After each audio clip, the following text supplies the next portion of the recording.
Praise హల్లెలూయా. దేవునికి స్తోత్రం.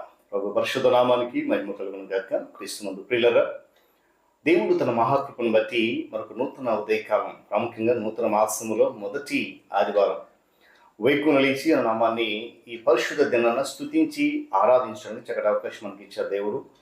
అందును బట్టి ఆయన గణనామానికి మహిమ కలుగును గాక.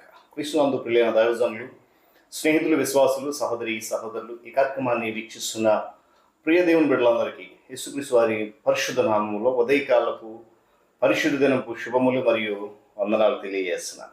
మీరంతా బాగున్నారు కదండి? చాలా సంతోషం. రండి, ఈ దినం కూడా నేను ప్రేమతో ఆహ్వానిస్తూ ఉన్నాను. అనుదిన అభివృద్ధి ఉదయకాలపు ధ్యానాలు అనేటువంటి ఈ ఆధ్యాత్మిక కార్యక్రమంలో నాతో పాటు పాల్గొంచుకండి. ప్రభువును స్తుతించండి, వాక్యాన్ని ధ్యానించండి, దైవాశీర్వాదాలు పొందుకోండి. మీ దగ్గర బైబిల్స్ ఉన్నాయా?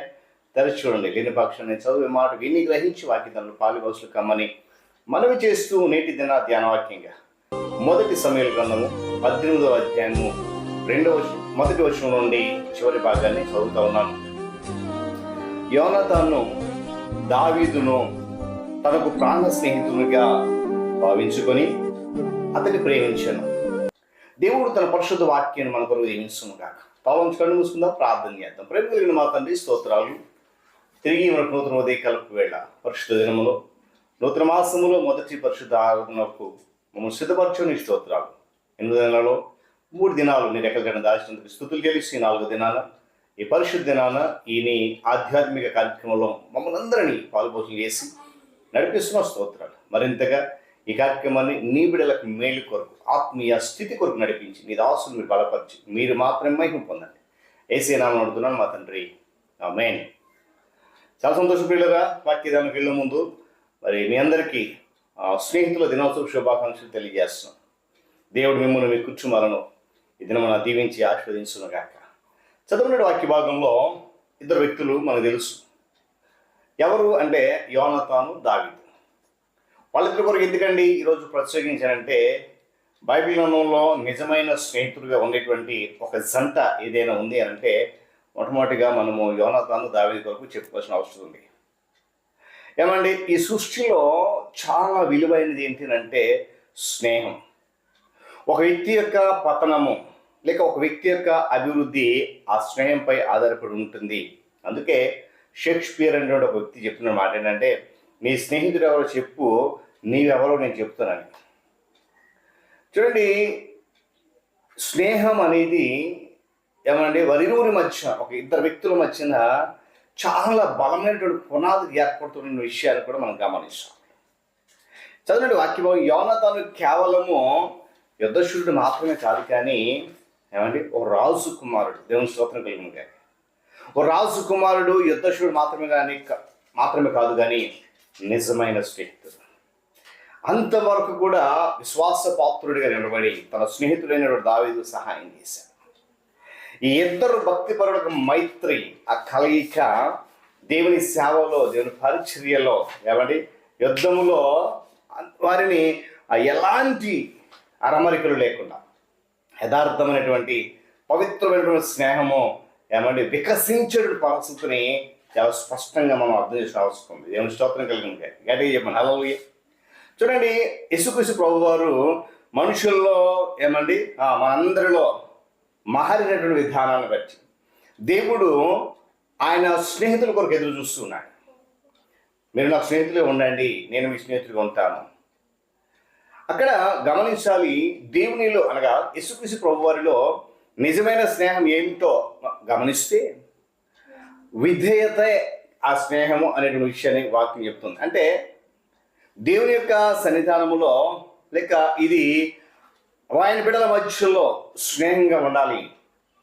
ఏదో నామకార్థం ఉండేటువంటి స్నేహం కాదండి. ఏమండి, ఒకరు పరలోకం నుంచి వచ్చిన ప్రభు, మరొకరు ఆయనను అనుసరించేటువంటి పిలువబడినటువంటి మానవ మాత్రం. ఇరువురి మధ్య స్నేహ సంబంధం కుదరాలని చెప్పి నేను వాక్యం చెప్తుంది. దేవుని స్తోత్రం చెప్పిన గట్టిగా హల్లెలూయా. తిరుగుబాటు అనేది, అవిధేయత అనేది స్నేహితుల మధ్యన ఉండకూడదట. అది స్నేహానికి కాకుండా దేవునితో శత్రుత్వానికి దారి తీసేటువంటి పరిస్థితి. కనుక ఆ ఎడబాటు, అవిధేయత అనేది మరియు ఆ తిరుగుబాటు అనేది ఆ స్నేహం ఉండకూడదు. యేసుక్రీస్తు ప్రభు వారు ఏమైనా వివరిస్తున్న స్నేహంలో ఏక మనస్సు ఉంది, ఏక హృదయం ఉంటుంది, ఏక ఉద్దేశం కూడా అవసరం. ఇక్కడ యోనాతాను దావీదు కూడా సౌలు అంటాడు, ఆడే స్నేహంగా దొరికాడా నీకు, ఇంకెవడు లేడా, నీవు రాజు కొడుకువి, ఈ సింహాసనానికి ఈ ఆస్తందుడు వారసుడివి, వాడితో నీకేంట్రా, ఈ విధమైన మాట పలుకుతుంది. కానీ అక్కడ ఒక వాక్యం చూడండి, యోనాతాను హృదయము దావీదు హృదయం ఏమైపోయింది, కలిసిపోయింది. దేవుని స్తోత్రం కలుగును కాక. పెనవేయబడిన స్నేహంగా మారిపోయింది వాళ్ళందరూ. ఎంతగా అంటే తన తండ్రి సౌలు దావీదును చంపాలనే ఆలోచన చేసినప్పుడు ఆ వార్తను తన స్నేహితుడు దావీదుకి అందించి తండ్రి చేతిలో పడకుండా కాపాడేటువంటి విధాలను గమనించాడు. యోనాతాను మహారాజు కొడుకే అయినా సరే ఏమండి, ఆ దావీదులో ఉన్నటువంటి స్నేహమే, దావీదు తనకున్నటువంటి ఆ బంధము, దావీదు యొక్క దావీదు తన ఏర్పడే ఒప్పందం, ఇవన్నీ కూడా ఏం చేశానంటే తండ్రిని సహితము ఎదిరించగలిగేటువంటి, లేక తండ్రి నుండి ఆ స్నేహితులు తప్పించగలిగేటువంటి ఒక శ్రేష్టమైన ఆలోచన కలిగిన వ్యక్తిగా ఉన్నాడు. తను అపూర్వకంగా ఏమండి చూసుకునే వస్తువులన్నీ కూడా దావీదుకి ఇచ్చేశాడు. తన తండ్రి దావీదును చంపాలనుకున్నప్పుడు సహాయపడ్డాడు, ప్రాణత్యాగానికి సిద్ధపడ్డాడు.